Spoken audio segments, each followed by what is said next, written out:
দায়িত্ব ছাড়া যেমন পুরুষ হওয়া যায় না, ঠিক তেমনি ধৈর্য ছাড়াও নারী হওয়া খুব কঠিন। নারীদের অনেক ধৈর্যের দরকার। সংসার জীবনে ধৈর্য না থাকলে সংসার করাটা কঠিন হয়ে যায়। এটাই চিরন্তন সত্য একটা বাস্তব কথা। একজন পুরুষের মধ্যে যেমন দায়িত্ববোধ থাকতে হয়, ঠিক তেমনি একজন নারীর মধ্যে পাহাড় সমান ধৈর্য থাকতে হয়। না হলে সংসার বলেন, জীবন বলেন, সবই নষ্ট হয়ে যায়। আসসালামু আলাইকুম, সবাই কেমন আছেন? আলহামদুলিল্লাহ, আমি অনেক ভালো আছি। আজকের ব্লগটাও সকাল থেকেই শুরু করেছি। সকালবেলা হাঁস মুরগি ছেড়ে খাবার দিয়ে ছেলেকে নিয়ে স্কুলের উদ্দেশ্যে রওনা হয়ে গেছি। মা ছেলে দুইজন রিক্সা দিয়ে স্কুলে যাচ্ছি। সকালবেলা রিক্সায় ঘুরতে কিন্তু ভালোই লাগে, রাস্তাঘাট একদম ফাঁকা থাকে। তো যাই হোক, কথায় কথায় স্কুলে চলে এসেছি। ছেলেকে বললাম তুমি ভিতরে যাও, আমি দোকান থেকে কিছু কিনে নিয়ে আসি। ছেলেকে একটা বাটার বোন কিনে দিয়ে তারপর বাহিরে একটু দাঁড়িয়েছিলাম। দেখলাম স্যার আসে নাই, তো সবকিছু ঘুরে ঘুরে দেখতেছিলাম আর ভাবছিলাম যদি আবার ছোটবেলায় ফিরে যাওয়া যেত তাহলে কতই না ভালো হতো। আমাদের কি একটা স্বভাব, তাই না? ছোট যখন থাকি তখন বলি বড় হই না কেন, আবার যখন বড় হই তখন বলি ছোট যদি হতে পারতাম। বাচ্চাদের পিটির জন্য দাঁড় করানো হচ্ছে, তো ওগুলো দেখে তারপর আমি বাড়ির উদ্দেশ্যে রওনা হয়ে গেছি। আমি যে কাজে এসেছিলাম সে কাজ তো হলোই না। মিছেমিছি কতক্ষণ সময় নষ্ট হলো, কারণ যে স্যারের কাছে বেতন দিব ওই স্যারই আসে নাই। মেন রাস্তায় না গিয়ে শর্টকাট রাস্তায় বাড়ির দিকে আসতেছিলাম। একা একা মেঠো পথ দিয়ে হাঁটতে ভালোই লাগতেছিল। চতুর্দিকে সবুজ আর মাঝখান দিয়ে আমি হাঁটতেছি মেঠো পথ দিয়ে, মানে কি যে একটা ভালো লাগা কাজ করতেছিল। চতুর্দিকে পাখির কিচিরমিচির, সকালটাই অন্যরকম একটা সুন্দর। তো যাই হোক, বাড়িতে এসে তারপর আবার ছাদে চলে এসেছি। এসে দেখি এক একজন এক এক ভাবে শুয়ে বসে দাঁড়িয়ে আছে।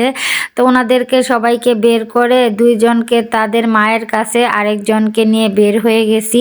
উনি যে খারাপের খারাপ, মানে কি আর বলবো, তাকে ছাড়লে এই কৈফত ওই কৈফত, মানে এই সালিশ ওই বিচার, মানে আমি মোটামুটি অসহ্য হয়ে যাই। যার কারণে কতদিন ধরে বেঁধেই রাখি, সারাদিন বেঁধে রাখি। এটাই ভালো, খাক আর না খাক, মানে কলঙ্ক নাই কোনো।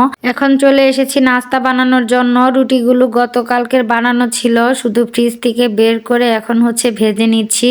সুন্দর করে 2-3টা রুটি ভেজে নিব, কারণ স্বামীর 2-3টা হলেই চলে যায়, কারণ সে 2টা বা 3টার বেশি কোনো সময় রুটি খায় না। এখন আরো তার খাওয়া একদমই কমে গেছে, কি জানি হয়েছে, মানে খাবার ঠিক মতো খেতেই চায় না।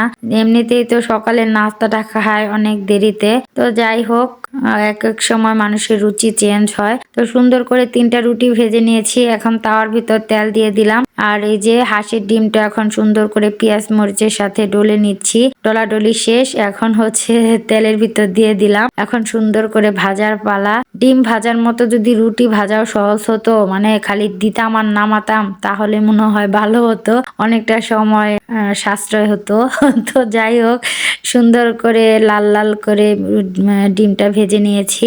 এখন উঠে স্বামীর নাস্তাটা দিয়ে দিব। স্বামী নাস্তা খেয়ে নিলে আমার একটা মানে বড় ভেজাল কমে যায়, কারণ তাকে নাস্তা না দেওয়া পর্যন্ত আমার শান্তি নেই। তো দুপুরবেলা কাটাকাটি করতেছিলাম, এমন সময় স্বামী এসে বলতেছে কি যে করো, এত দেরি লাগে? পরে বললাম যে তুমি করো। পরে সে বসে পড়েছে কাটাকাটিতে, আর আমার রান্নাঘরটা একদম মানে হজবরল করে ফেলেছে। তো যাই হোক, কাটাকাটিটা যখন করে দিয়েছে, এখন আমি চুলায় কড়াই বসিয়ে দিয়েছি তেল, পেঁয়াজ কুচি, এলাচ, দারচিনি। তো সুন্দর করে এখন ভেজে নেওয়ার পালা। সুন্দর করে নাড়াচাড়া করে তারপর এখন আদা বাটা রসুন বাটা দিয়ে নিচ্ছি। মুরগির মাংস রান্না করব, সুন্দর করে মশলা কষাতে হবে। তো সুন্দর করে আদা রসুন একটু নাড়াচাড়া দিয়ে তার ভিতরে গুঁড়া মশলাগুলো অ্যাড করে নিচ্ছি।